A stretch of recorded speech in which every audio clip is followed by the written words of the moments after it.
Hey folks, it's Nate, and it's time I got back to the drawing board, and today we're going to talk about Hexwood. Or more accurately, my thoughts on the Hexwood campaign. If you've been following this channel for a while, you know that I have been planning an indie comic for some time, probably 3 years now.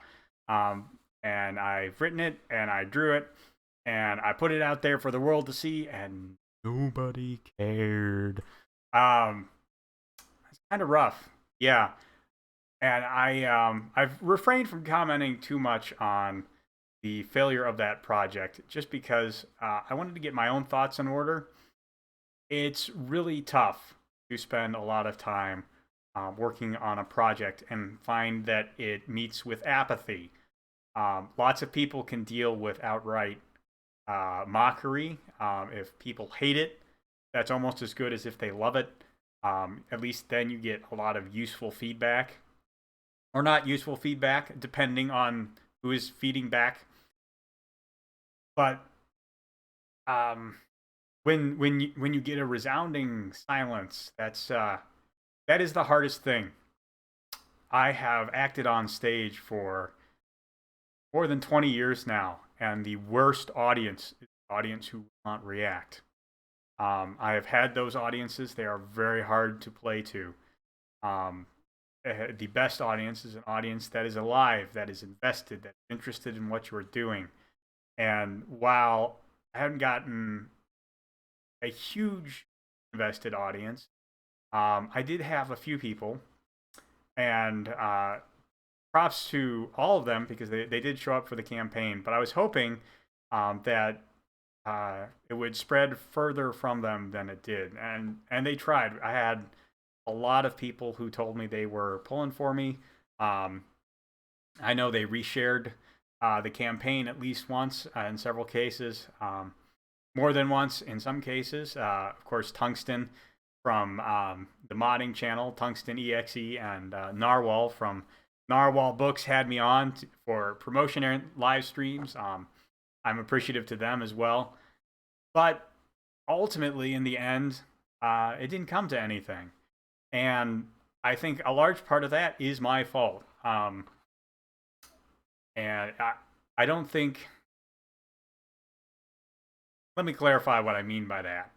Um, I spent a lot of time getting all my ducks in a row so I would have a product ready.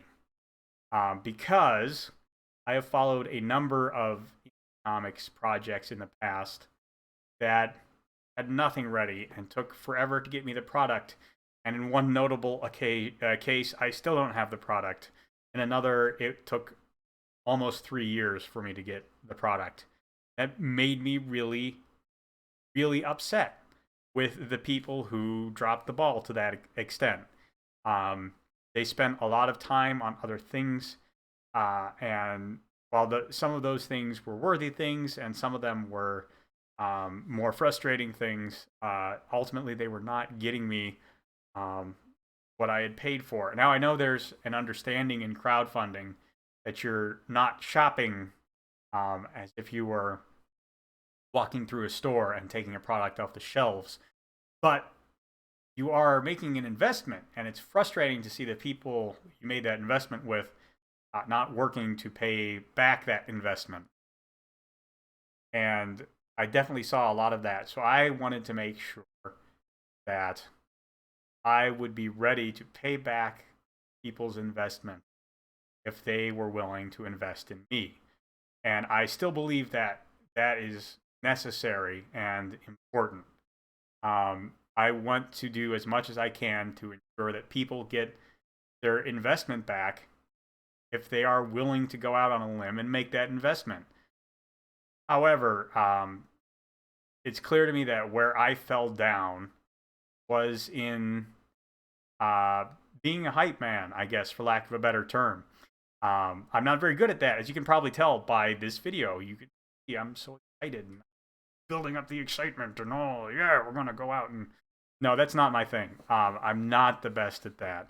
Uh, I I think that ideas should really stand on their own, and I try and let them do that. Um, And I realize also that I tend to be in the minority of people who are looking, especially for exciting stories to read, and that's what I want to provide people with. Um, so while I have a big beef with other creators who have promised and not delivered, um, from this moment forward, my biggest beef is with me because I apparently um, I don't get excited enough about my own work, and I need to work on that. I really need to um, put out my own work in a way that really appeals to people, that gets them excited, that tells them, hey, there's a good product coming. It's ready to go. It has a great story for you, and the story is great because it's an exciting adventure story about a man who knows his life is under threat, but he doesn't understand why it's being threatened or what people want or how he has to go about protecting it. And those were the elements of the story that I had that I was really excited about, but that I didn't really share well, and that never really, because I didn't share them well, they didn't catch with people. And I need to figure that out. That is what I need to figure out as I go forward, as I try and get this whole indie comic thing done. I try to get eyes on it and people excited for it. What I need to sort out is why I am excited for the project, beyond the fact that it is my story. I mean, I'm always excited to be storytelling, but what is it that gets the other people excited about the story? Because clearly, people are not going to be excited just because I'm telling a story. I'm not Stephen King. People get excited when he tells stories because they have decades of investment in his stories, for the most part. Not me. I don't like Stephen King very much.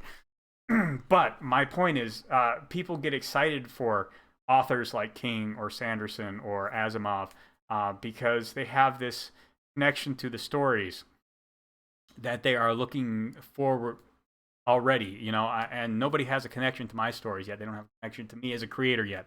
And so one of the things I want to do with this YouTube channel and with the videos I make is really build that connection with an audience more. And I've been doing this for a while, but I really haven't been looking at it in quite that way yet.